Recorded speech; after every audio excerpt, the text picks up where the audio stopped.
आज के इस वीडियो में हम लेकर आ चुके हैं क्लास 12 वालों के लिए हिंदी का मॉडल सेट 1 को लेकर काफ़ी सारे इंपॉर्टेंट क्वेश्चंस इस मॉडल सेट में देखने को मिलेंगे।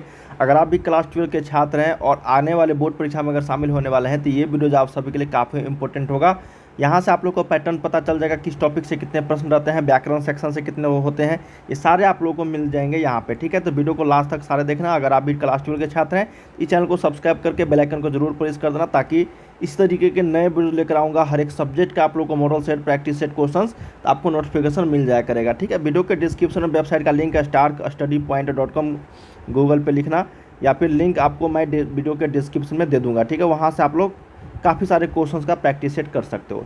तो चलिए हम लोग यहाँ पे शुरू करते हैं आज के इस वीडियो को, हिंदी का मॉडल सेट 1 को। चाहे आप आर्ट्स, कॉमर्स, साइंस तीनों स्ट्रीम छात्रों के लिए सिलेबस एक ही होता है, बस आपका एग्जाम जो है अलग अलग होगा। सिलेबस एक ही है, पैटर्न एक ही आप लोगों का हिंदी का। ठीक है, लैंग्वेज पेपर का। तो चलिए पहला प्रश्न हम लोग देख रहे हैं यहाँ पे, कहा गया यहाँ पे पहला प्रश्न है व्याकरण सेक्शन से कुछ प्रश्न है, उसके बाद बुक सेक्शन का हम लोग करेंगे। व्याकरण सेक्शन भी आप लोगों के लिए ऑब्जेक्टिव में खास करके पूछा जाता है, और सब्जेक्टिव जो शॉर्ट टाइप और लॉन्ग टाइप रहता है उसमें आप लोगों को ऐसे और लेख छोड़ के बाकी सारे आप लोगों को बुक सेक्शन से रहते हैं। मतलब 50-50 आप लोगों को क्वेश्चन पूछा जाता है व्याकरण सेक्शन से और बुक सेक्शन से। पहला हमारे पास प्रश्न है कि स्नेहमग्न शब्द कौन सा समास है। देखिए स्नेहमग्न, ठीक है ना, जैसे आप लोगों को जितने भी समास है वो आपको देखना पड़ेगा, और समास से लगभग 5 से 7 क्वेश्चन रहते हैं आप लोगों के एग्जाम्स में। तो स्नेहमग्न, स्नेह से मग्न, तो यहाँ पे जब भी कर्ता, यहाँ पे कारक विभक्ति अगर आ जाता है ना, तो उसमें आपको तत्पुरुष समास लगाना। जैसे राजकन्या, ठीक है ना, विद्यालय, विद्या का आलय, ठीक है ना, राजकन्या, राजा का कन्या, तो ये सारे आप लोगों को तत्पुरुष समास के अंतर्गत आ जाते हैं। तो इसको ध्यान में रखने की जरूरत है आप लोग को। तो एक का सही उत्तर आपको बी के साथ चलना है। चलिए सेकेंड नंबर हमारे पास प्रश्न है कि विक्रमादित्य शब्द का संधि विच्छेद क्या है। तो विक्रम जोर आदित्य हो जाएगा, इसका क्या हो जाएगा, विक्रम जोर आदित्य, विक्रमादित्य। सही उत्तर संधि विच्छेद 2 का बी करेक्ट होगा। ये सारे क्वेश्चंस लगातार एग्जाम्स में पूछे जाते रहे, संधि विच्छेद, समास, शुद्ध वाक्य, ये सारे लिंग निर्णय करे, ये सब आप एक बार और अच्छे तरीके से देख लेना। ठीक है, विशेषण शब्द आपको बताने रहते हैं, जैसे समाज का सामाजिक हो जाता है, राष्ट्र का राष्ट्रीय हो जाता है, ये सारे आप लोगों को पूछा जाता रहा है प्रीवियस ईयर्स में। चलिए थर्ड नंबर हमारे पास प्रश्न है, कहा गया है कि शुद्ध वाक्य कौन सा है। चार आप लोगों को दे दिया गया, यहाँ पे बोला गया है कि शुद्ध वाक्य इसमें से कौन सा है। ठीक है, तो शुद्ध वाक्य आप लोगों को यहाँ पे बताना है क्या है। देखिए साहित्य और जीवन का घोर संबंध है। क्या है, साहित्य और जीवन का घोर संबंध है।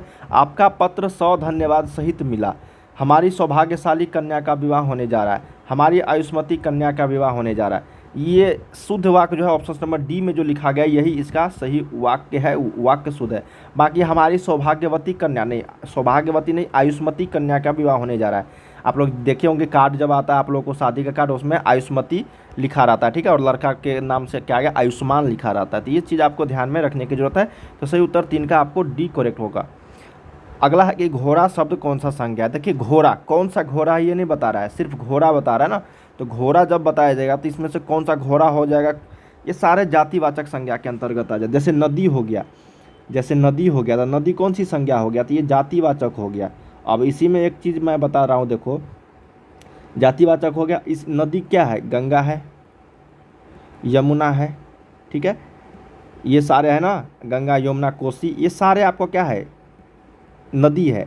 लेकिन ये व्यक्तिवाचक संज्ञा के अंतर्गत आ जाएगा, क्योंकि आप नाम दे रहे हो। लेकिन नदी में तो कौन सा नदी है ये तो आपने क्लियर नहीं किया है, तो इसलिए जातिवाचक। जैसे घोड़ा, तो घोड़ा किसका घोड़ा है, सफ़ेद घोड़ा है, लाल घोड़ा है, काला घोड़ा है, ठीक है ना। ये सारे अगर आपको बता दिया जाएगा तो आप व्यक्तिवाचक लगाओगे, लेकिन सिर्फ घोड़ा दे दिया गया तो आप जातिवाचक संज्ञा की ओर जाओगे। ठीक है, तो यहाँ पे सही उत्तर 4 का एक के साथ चलना है। 5 नंबर देखते हैं कि उन्नायक शब्द का संधि विच्छेद क्या होगा। उन्नायक, देखिए उन्नायक की अगर बात करेंगे तो ये हो जाएगा उत में हलंत। ठीक है, उत जोर नायक, उत जोर क्या हो जाएगा, नायक, यही इसका सही संधि विच्छेद है। तो 5 का सही उत्तर आपको सी के साथ चलेंगे हम लोग। क्या चलेंगे, 5 का सी, उत जोर नायक, उन्नायक। चलिए अगला देखते हैं 6 नंबर प्रश्न हमारे पास, कहा गया है कि नदी जो शब्द है वो कौन सा। अभी जस्ट हम लोगों ने नदी की उदाहरण दिया हो, तो ये नदी कौन सा शब्द है। मतलब अगर संज्ञा पूछा जाएगा तो आपको जातिवाचक संज्ञा लगाना है, लेकिन जब स्त्रीलिंग पुल्लिंग की अगर बात करेगा तो बताओ नदी जो है कौन सा शब्द है, तो ये स्त्रीलिंग शब्द है। एक बार लिंग निर्णय करने वाला जो आप देख लेना वीडियोज, या फिर बुक में पढ़ लेना। लिंग निर्णय से आप लोग को 5 से 7 प्रश्न रहते हैं। ठीक है, इसको ध्यान में रखने की जरूरत है। 7 नंबर है कि श्याम ने मिठाई खाई, श्याम ने करता ने, ठीक है ना, श्याम ने करता ने, तो यहाँ पे क्या हो जाएगा, 7 का सही उत्तर बी। बहुत ही सिंपल ये कारक था, 7 का बी करेक्ट हो जाएगी यहाँ पे। 8 नंबर है कि अनुराग शब्द का विलोम होगा, तो अनुराग का क्या हो जाएगा, उल्टा। विलोम का मतलब क्या होता है, उल्टा। तो 8 का हो जाएगा आपका विराग, क्या हो जाएगा, अनुराग का विराग हो जाएगी, ठीक है। अगला देखते हैं कि यथार्थ शब्द का संधि विच्छेद क्या होगा, यथार्थ। तो यथार्थ का यथा जोड़ अर्थ क्या हो जाएगा, यथा जोड़ अर्थ यथार्थ, सही उत्तर 9 का सी करेक्ट होगा। संधि विच्छेद आप लोग अच्छे तरीके से ध्यान में रखने की जरूरत है। संधि विच्छेद का मतलब है कि 2 टर्म को जोड़ के आपको संधि विच्छेद करना है, एक शब्द बनाना, उसी को संधि विच्छेद कहा जाता है। या फिर कोई शब्द दे दिया जाएगा, उसको 2 भाग में तोड़ना है। पदबंध के कितने प्रकार होते हैं, बहुत ही इंपॉर्टेंट है पदबंध। देखिए पदबंध के जो प्रकार होते हैं वो 5 प्रकार होते हैं, ऑप्शन नंबर डी करेक्ट होगा। अगला देखते हैं कि मोर शब्द का पर्यायवाची क्या होगा। देखिए मोर का पर्यायवाची मतलब अनेक एक जैसे शब्द क्या होगा, मोर का। तो मोर का हो जाता है यहाँ पे सारंग, क्या हो जाता है, सारंग। 11 का ए यहाँ पे करेक्ट हो। जैसे हवा का हो जाता है अनिल, हवा का क्या हो जाता है, अनिल, वायु हो जाता है। ये सारे आप लोग को पर्यायवाची शब्द के अंतर्गत आते हैं, तो ये चीज़ आपको देख लेना पड़ेगा एक बार। प्रकाश शब्द का लिंग निर्णय करें। देखिए प्रकाश शब्द की अगर बात करेंगे तो ये लिंग निर्णय अगर करना है तो पुल्लिंग हो जाएगा, क्या हो जाएगा, प्रकाश क्या है, पुल्लिंग है। 13 नंबर है कि बनावट के अनुसार शब्द के कितने भेद होते हैं। देखिए बनावट के अनुसार शब्द के जो भेद होते हैं वो होते हैं आपका 3। कितने भेद होते हैं, 3 भेद होते हैं। 14 नंबर है कि यहाँ से चले जाओ वाक्य है। देखिए यहाँ से अगर चले जाओ वाक्य, यहाँ से चले जाओ इसका मतलब वो आज्ञा दे रहा है, क्या दे रहा है, आज्ञा। तो आज्ञा बोधक शब्द है, ठीक है ना, वाक्य है। तो 14 का सही उत्तर बी। 15 नंबर है कि अपने पाँव पर आप कुल्हाड़ी मारना, मुहावरे का अर्थ क्या है। देखिए अपने पाँव पर अगर कुल्हाड़ी कोई मार रहा है तो इसका मतलब होगा कि अपनी हानि आप करना, अपनी हानि खुद करना, सही उत्तर बी करेक्ट के साथ चलेंगे। बालक शब्द में प्रत्यय कौन सा है। देखिए बालक शब्द में अगर प्रत्यय की बात करेंगे तो यहाँ पे सही उत्तर हो जाएगा बालक, बाल जोड़ क प्रत्यय हो जाएगा यहाँ पे, ठीक है, क प्रत्यय, ठीक है, क्या हो जाएगा, क प्रत्यय। अगला है कि बदनाम शब्द में उपसर्ग, उपसर्ग जो शुरू में लगता है, तो बदनाम का सही शब्द जो हो जाएगा यहाँ पे बद, क्या हो जाएगा, बद जोड़ नाम, ऑप्शन नंबर डी करेक्ट हो जाएगी, ठीक है, D.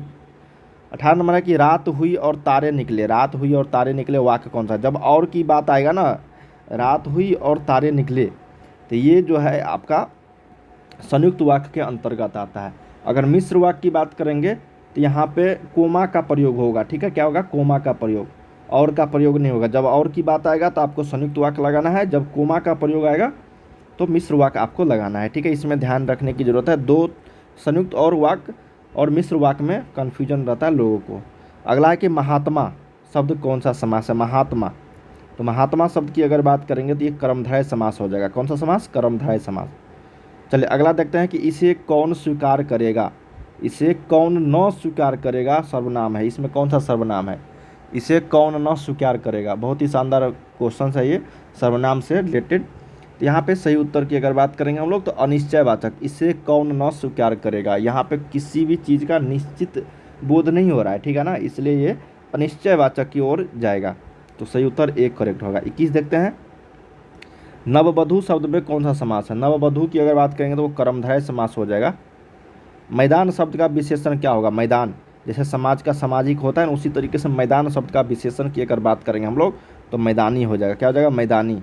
Option number C correct होगा। शब्द बनना चाहिए, मैदाना कोई शब्द नहीं है, मैदानी भी शब्द नहीं है, मैदोना ये भी शब्द नहीं है, मैदानी शब्द है। अगला है कि पढ़ने योग्य के लिए एक शब्द, एक अनेक शब्दों के लिए एक शब्द, जो पढ़ने योग्य होता है ना उसको हम लोग क्या बोलते हैं, पठनीय बोलते हैं, न कि पढ़ाकू, पठनीय क्या बोलते हैं, जो पढ़ने योग्य होता है उसको पठनीय, जो पढ़ने योग्य न होता है उसको अपठनीय बोलते हैं। 24 देखते हैं कि भला शब्द कौन सा विशेषण है, भला। तो भला शब्द की अगर बात करेंगे तो ये विशेषण की गुणवाचक विशेषण हो जाएगा, क्या हो जाएगा, गुणवाचक। व्याकुल शब्द का संधि विच्छेद क्या होगा, वी जोर आकुल हो जाएगा, व्याकुल का क्या हो जाएगा, वी जोर आकुल। 25 का एक करेक्ट होगा। 26 देखते हैं कि विशेष शब्द का विलोम क्या होगा। देखिए विशेष का उल्टा क्या होगा, विशेष शब्द का उल्टा की अगर बात करेंगे तो ये हो जाएगा आपका समान, क्या हो जाएगा, समान। कोई चीज़ अगर विशेष है तो उसका उल्टा सामान्य हो जाएगा। पेट में चूहे कूदना, इसका अर्थ है कि पेट में चूहे कूदना का जोर की भूख, चूहा दौड़ना, चूहा मारना, चूहा पालना, ये सारे नहीं, जोर की भूख लगना, ये मुहावरा है। पेट में चूहे कूद रहा है, इसका मतलब जोर की भूख उसको लगी है। अगला है कि फैसला शब्द कौन सा है। देखिए फैसला शब्द की अगर बात करेंगे हम लोग यहाँ पे सही उत्तर विदेशज शब्द हो जाएगा। फैसला कहाँ का शब्द है, विदेशज से लिया गया है। देशज, विदेशज, तत्सम, तद्भव, ये सारे आपको पढ़ना पड़ेगा। इससे रिलेटेड 2 से 3 प्रश्न आपको एग्जाम्स में रहते हैं, ठीक है, व्याकरण सेक्शन में। जिसे भय नहीं हो के लिए शब्द क्या है, जिसे भय नहीं हो उसके लिए एक शब्द जो है वो निर्भय है। क्या है, निर्भय, ऑप्शन नंबर ए। रचना की दृष्टि से क्रिया के कितने भेद होते हैं? देखिए, रचना की दृष्टि से अगर क्रिया के भेद की अगर बात करेंगे हम लोग, तो सही उत्तर हो जाएगा आपका कितना, 2 हो जाएगा, बी करेक्ट हो जाएगा यहाँ पे। व्याकरण सेक्शन की क्वेश्चन हम लोग कर रहे हैं अभी, ठीक है, 35 तक। उसके बाद आप लोगों को बुक सेक्शन का आएगा।